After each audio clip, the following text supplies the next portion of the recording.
Hey guys, welcome back. So today we're at Citadel Tactical Solutions in Michigan City, Indiana.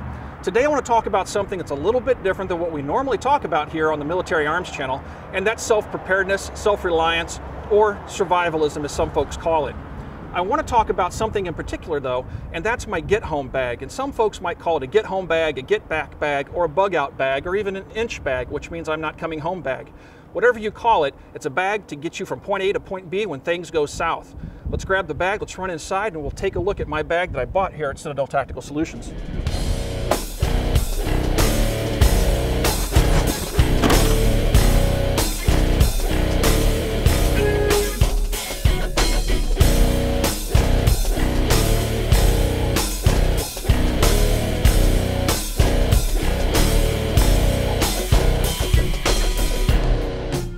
I'm here with Mike from Citadel Tactical Solutions, and Mike helped me put together my get-home bag.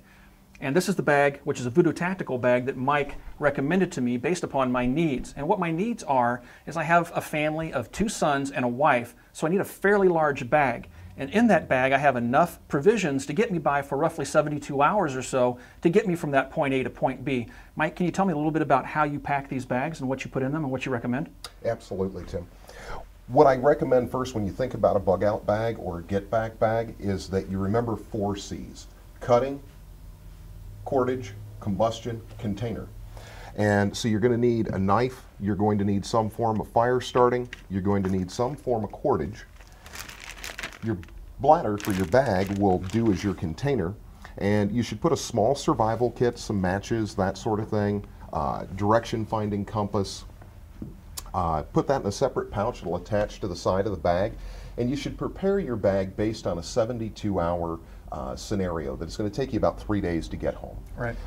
So about 3 days worth of food. Now you put MREs in the bag, right, and we normally put 3 days worth of water, and we use the Sos Food Bars. It's the exact same calorie count, it's the same amount of food, but it's in a very small compact package. Is it as tasty as the MRE? I can't say that. Okay. I can say that it will get you by, and it tastes a little bit like a very hard lemon pound cake. Okay. Not that these are delicious by any means. You kind of get used to them though if you've served any time in the military. You do indeed.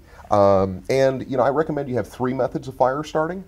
We put in a Forenza lens for you, we put in a ferrule rod, and we put in matches. The Forenza lens works better than a typical magnifying glass. It focuses the beam more effectively. But you should also think about in your bag your personal security items such as your firearm. And this one is a Praetorian rifle pack where the weapon goes inside the backpack. Let's show these guys how that looks. So the rifle sits in here like that. You can strap it in and it covers it up so the rifle's somewhat hidden from view. And one of the other things that you should think about in your bag is a medical kit. Everybody gets hurt, everybody gets cuts and scrapes. A basic medical kit is what we recommend, your basic Band-Aids, first aid cream, burn cream, and so on, but also ibuprofen, Tylenol, that sort of thing. Tums, a little bit of gauze or that sort of stuff. And a suture kit too, right? So you can... And a suture kit, just in case you do have a serious injury that you're forced to deal with. Now, with regards to the medical kit, you guys also offer training and instructional services, which you would also teach people, and I would recommend if you do carry a medical kit, you get some level of training in how to use that kit, correct? We do indeed offer that training, and I would recommend that before you start doing any medical procedures that you have training, especially sutures.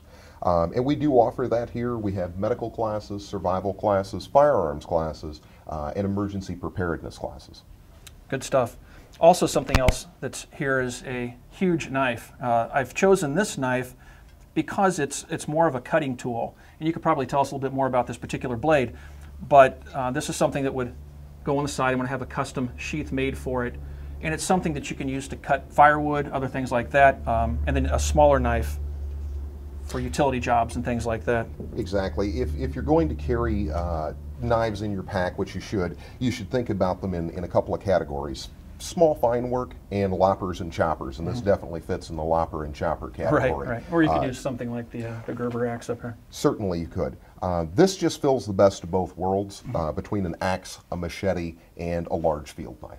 Awesome. All right, guys, what we're going to do now is we're going to pack all this stuff up, and we're going to put it in my backpack to give you an idea of what it all looks like when it's stowed properly in the bag. This is my get-home bag with everything that we had laid out on the table, packed into the bag. This bag is a large bag that contains my bug out rifle, my survival rifle, ammunition, everything that we saw laid out on the table, my medical kit. I have food, clothing, water, everything in here, 72 hours worth of stuff for 4 people. This bag goes in my car anytime I travel, because if something goes south while I'm on the road with my family, if we're traveling around visiting relatives or whatever, I want to have the means to get home back to my primary storage for my preparations. Perhaps a bag this big isn't something that you need. Perhaps you just need a 72-hour bag for one person. Mike, can you tell us a little bit about this bag? Absolutely. What we do with our basic bug out bag is we start with a level 3 Voodoo tactical assault pack, and it's a lot smaller, as you can see. What we do with that is we plan everything around 72 hours.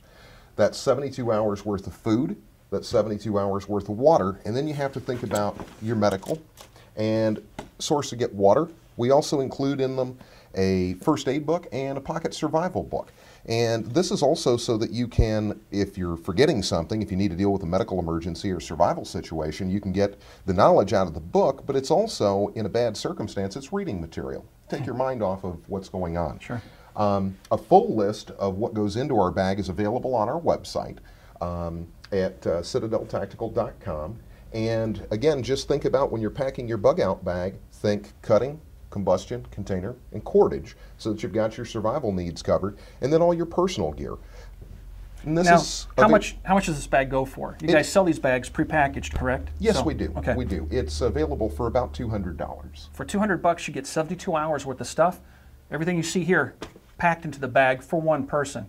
If you have any questions about my bug out bag or perhaps this 72-hour bag, you can ask those questions on our Facebook page. You can find us on Facebook at www.facebook.com/military arms. If you have any questions for Citadel Tactical, you can find them on the web in the description below. Thanks for watching, everybody. We'll talk to you guys soon.